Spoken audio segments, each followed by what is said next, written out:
बहू के हाथ। घर की बहू शीना को इस बात का बड़ा घमंड था कि जिस काम में वो हाथ डालती थी वो काम अच्छा हो ही जाता है। शीना की हर बात में हाथ का इस्तेमाल जरूर होता था। एक दिन शीना का पति आकाश उससे कहता है, कल जो वो भिंडी बनाई थी ना तुमने, वाह वाह वाह वाह, मजे आ गए। मैंने अपने हाथों से बनाई थी। मेरे हाथों में वैसे भी जादू है, जिस चीज को छू लेती हूँ सोना बन जाती है। अब ये थोड़ा ज्यादा हो रहा है। मतलब अगर हर चीज को छू के सोना ही बना देती हो तुम, तो हमारे नाम के पीछे भी अंबानी ही लगा देते हम। चुप रहो, मुंह पे हाथ रख लो, कुछ भी बोलते रहते हो। शीना की सास बगिया से पूजा के लिए फूल चुन रही थी।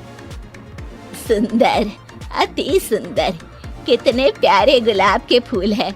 भगवान जी खुश हो जाएंगे। मैंने अपने हाथों से जो पौधा लगाया था, मेरे हाथों की कोई भी चीज बेकार नहीं जाती। हाँ बेटा, सही कह रही है। इसीलिए तो तुम्हारे पिताजी से मैंने अपने बेटे के लिए तुम्हारा हाथ मांगा था। और उन्होंने हाथों हाथ में मेरा हाथ आपकी बेटी के हाथ में दे भी दिया था। हाँ बेटा, वो तो है, पर मुझे ये बता, तू ये हर बात में हाथ क्यों बीच में लेकर आती है? माँ जी, पंडित जी ने हाथ मेरा देखकर नैनीताल में कहा था कि मेरे हाथ जगन्नाथ हैं। मेरे हाथों से कभी कोई काम नहीं बिगड़ेगा, तो मेरे हाथों की तारीफ तो मुझे करनी पड़ेगी ना।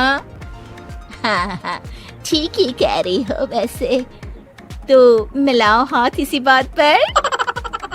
शीना को न सिर्फ इस बात पे गर्व था कि उसके हाथ से सब अच्छा होता है, बल्कि घर के सारे काम भी वो पहले अपने हाथ से करती, फिर कोई दूसरा उन कामों को कर पाता। एक दिन शीना कपड़े धो रही थी। अरे घर में वॉशिंग मशीन है तो सही, खुद क्यों थक रही हो? कपड़े पहले मेरे हाथ से धुलेंगे, फिर वॉशिंग मशीन से। पहले हाथ की सफाई, फिर मशीन की धुलाई। अगर आज डाकू गब्बर सिंह होता ना, तो वो ये हाथ मुझे दे दे ठाकुर तुमसे जरूर कहता, और मैं तो दिलवा भी देता तुम्हारे हाथ। हर एक काम में हाथ बटाओ, ज्यादा जुबान न चलाओ, वरना दूंगी एक उल्टे हाथ से। क्या दोगी? कपड़े दूंगी, लो निचोड़ो।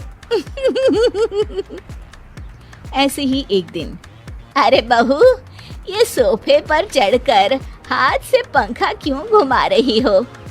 माँ जी, क्योंकि मेरे हाथ से घूमेगा तो ज्यादा अच्छे से हवा देगा। अरे बेटा, फिर तो तुम गाड़ी का पहिया भी हाथ से घुमा के मायके जाया करो। एक बार आकाश ने घर पर कार लाने की बात छेड़ी। माँ, सोच रहा हूँ कि एक कार लेकर आता हूँ। ले ले बेटा, क्यों नहीं? अरे पैसे हो तो हवाई जहाज भी ले लेना। हाँ, पैसा तो हाथ का मेल है, ले लेते हैं। इस हाथ पैसे देंगी, उस हाथ कार ले लेंगी। मुझे तो लगता है कि बहू कार भी अपने हाथों से धक्का लगाकर घर लाएगी। वो तो नहीं करूंगी, लेकिन सबसे पहले स्टीयरिंग पर हाथ मैं ही लगाऊंगी, ताकि गाड़ी का आना शुभ हो। अरे घर ले आने तो दो, फिर हाथ लगा लेना। लेकिन शीना नहीं मानती। अगले दिन ही सब कार लेने जाते हैं। शीना सेल्समैन से कहती है, भैया ये कार बहुत पसंद है, पैक कर दो। अरे ओ भाग्यवान, 2 मीटर कपड़ा नहीं है जो पैक करवा ले, जरा चला कर तो देखने दो। यस सर, बिल्कुल, टेस्ट ड्राइव कीजिए ना। अरे नहीं नहीं, सबसे पहले मैं हाथ लगाऊंगी गाड़ी को, मेरे हाथ अच्छे हैं। अरे यार, हाथ तो मैं भी धोता ही हूँ, और आजकल तो सैनिटाइजर से भी धोता हूँ। मेरे काम में हाथ ना अड़ाओ। अरे टांग ना अड़ा होता है भाग्यवान, हाथ नहीं। शीना ड्राइविंग सीट पर बैठ जाती है और आकाश उसे गाड़ी के फंक्शन समझाता है। देखो शीना, ध्यान रखना, ये है स्टीयरिंग, इससे राइट लेफ्ट जाएंगे। ये है एक्सेलरेटर, इससे स्पीड कंट्रोल कर सकते हैं, और उसी के पास में है ब्रेक, जो तुम्हारी जुबान में शायद मिसिंग है। ठीक है, ज्यादा भी सिखाने की जरूरत नहीं है। मेरी माँ तो कहती है कि मैं अगर अपनी शुभ हाथ लगा दूं तो जग घूम जाए, तो ये स्टीयरिंग क्या चीज है? शीना गाड़ी स्टार्ट कर देती है और स्टीयरिंग को घुमाते हुए एक्सेलरेटर पर धीरे से पैर रखती है, और शोरूम के बाहर के एरिया में ही गाड़ी घूमने लगती है, जहाँ दूसरी गाड़ियाँ भी रखी हैं। देखा मेरे हाथों का कमाल।